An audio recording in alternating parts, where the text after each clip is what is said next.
for you. So our very talented Jewish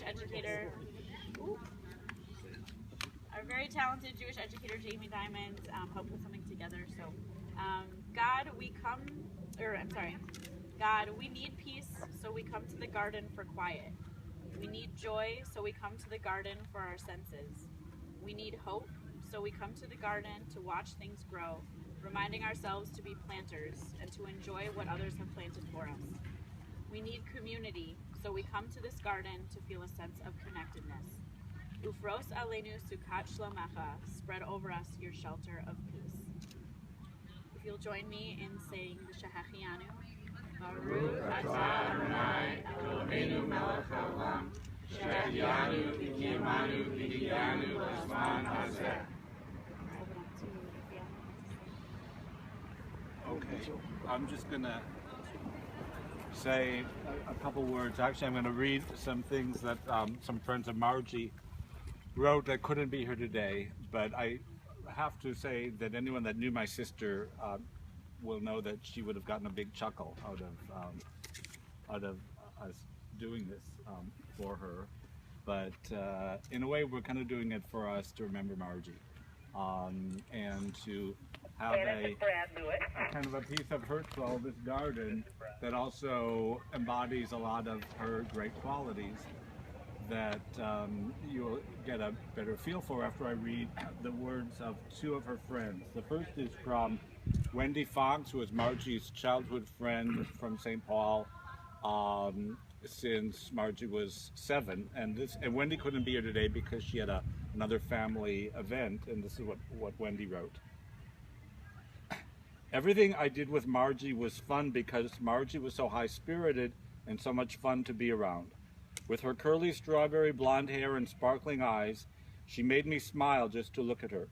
She was popular, bright, and energetic, and she had the most wonderful, creative sense of humor. Many evenings at the sorority house, we would sit in her room in our matching flannel nightgowns. She insisted that we buy matching nightgowns when we were on a shopping spree one day, and we would talk about what Margie termed the teen traumas that various sorority sisters were facing. Margie would hold court in her room as a group of girls would gather listening while she gave out advice, some serious, most just plain humorous. Unfortunately, I started on page 2 first, so let me back up a little bit. My apologies. Okay. Margie and I were friends since the 3rd grade. Our mothers hooked us up because we were both stamp collectors. We had a quirky little stamp club with a couple of other girls, and we usually met at Margie's house. Margie never cared much for the business of working on our stamp collections. She much preferred goofing around, so I never came home from stamp club having accomplished much, but I always came home having had a good time. I remember when Margie and her family took a trip to Canada, she brought each of the stamp club members a folder with Canadian stamps in it as a souvenir. Margie distributed the folders and then said, "Well, that's enough for the stamp club for today." I recall going to Talmud Torah with Margie as her guest. We must have been in the 5th grade. Margie was so smart that she didn't have to pay much attention in order to master the material, and she didn't. She would talk and whisper and giggle, and I thought Hebrew school was much more fun at Temple of Aaron than the Hebrew school I went to at Mount Zion. It wasn't that her Hebrew school was more fun, it was that Margie was at this Hebrew school. Margie was the fun. Many years later, when we joined sorority at the University of Minnesota together, our friendship really solidified. On any given Saturday night our freshman year, if neither of us had a date, which was that year most Saturday nights, Margie would ask me to help her as a member of the meet and greet committee. Margie and I would stand inside the front door of the SDT house, and when a young man came to pick up his date, we would open the door, show the young man in, and greet him saying, "We are the meet and greet committee. Who are you here to pick up?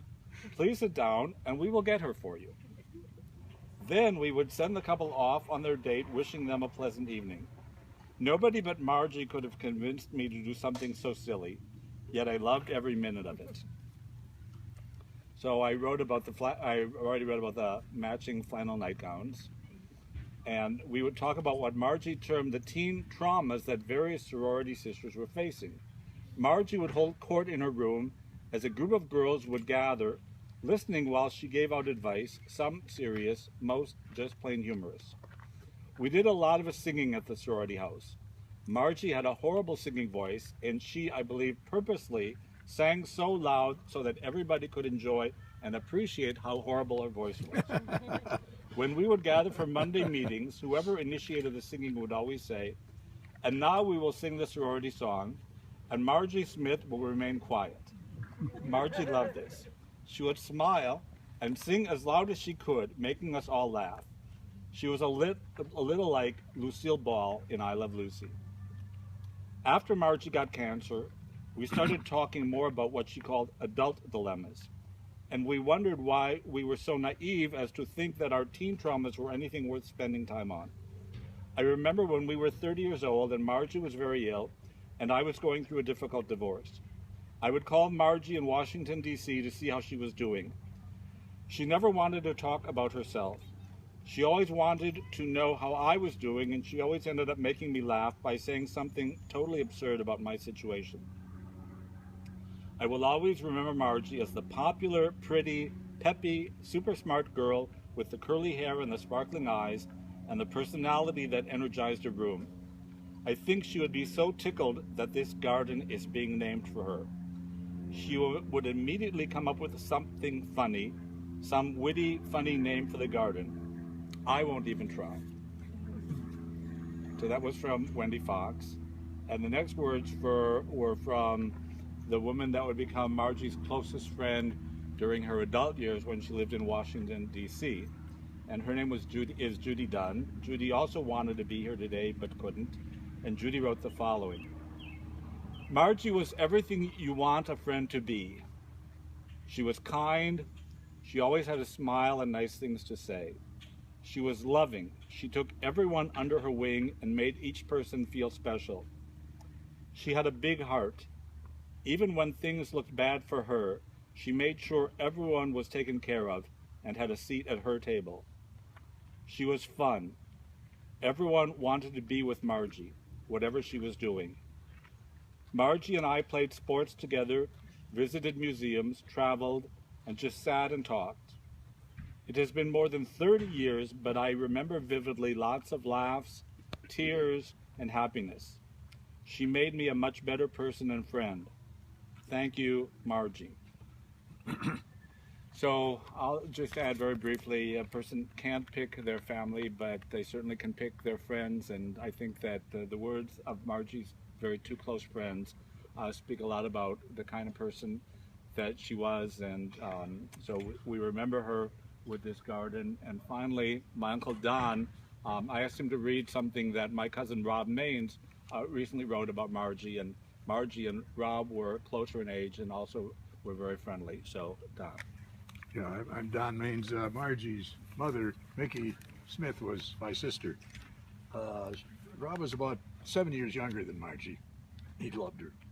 And he sent something to Harold. I bet some of you, when's the last time any of you got a handwritten letter in a handwritten envelope addressed to you personally that wasn't a request for money? Well, this was not an email, it was a handwritten letter. Actually, it's printed so I can read it here. Let me just read a little bit of this. It won't surprise you that I often think of Margie. He really loved her. I always felt that she was one of the few people I knew who truly lit up a room when she entered it. I often think of that wonderful spirit and how I will miss it. He goes on and says a lot of wonderful things, but he and his younger sister, Shelley, our daughter, really loved her cousin Margie. She was a wonderful, wonderful person. And it's how fitting that we have this garden, so she'll be remembered here at Herzl Camp. So Holly asked me when we were beginning the whole journey of the garden and the naming, of what Margie would have thought of this. And I said, well, to tell you the truth, Margie would have really gotten a big chuckle, because the year that she came to Herzl Camp, I was at Camp Ramah, and I got a postcard from her one time, and she said, at the bottom of the postcard, it said, "The wet spots are where my tears fell." She had a terrible summer because she was supposed to be with her friends from St. Paul, and she was put in a bunk for Minneapolis. So she went to my brother Jim, I guess on a pretty regular basis, to say how how sad she was. So as Holly and I were kind of conversing about this, it kind of came to mind, as great a place as Churchill Camp is, not every child has a fantastic time every moment of the day, and there are kids that just maybe can't find their place. And Margie was that summer one of those kids, and I think that the way that she developed into a person that faced adversity head on with such great humor and poise and resilience, hopefully that this garden is a place for any kid who will come here to find a kind of a moment of tranquility and kind of help to kind of push through whatever trouble they might be facing at the moment and just enjoy their summer at Churchill Camp. So thank you all for being with us to dedicate this garden in memory of my sister Margie.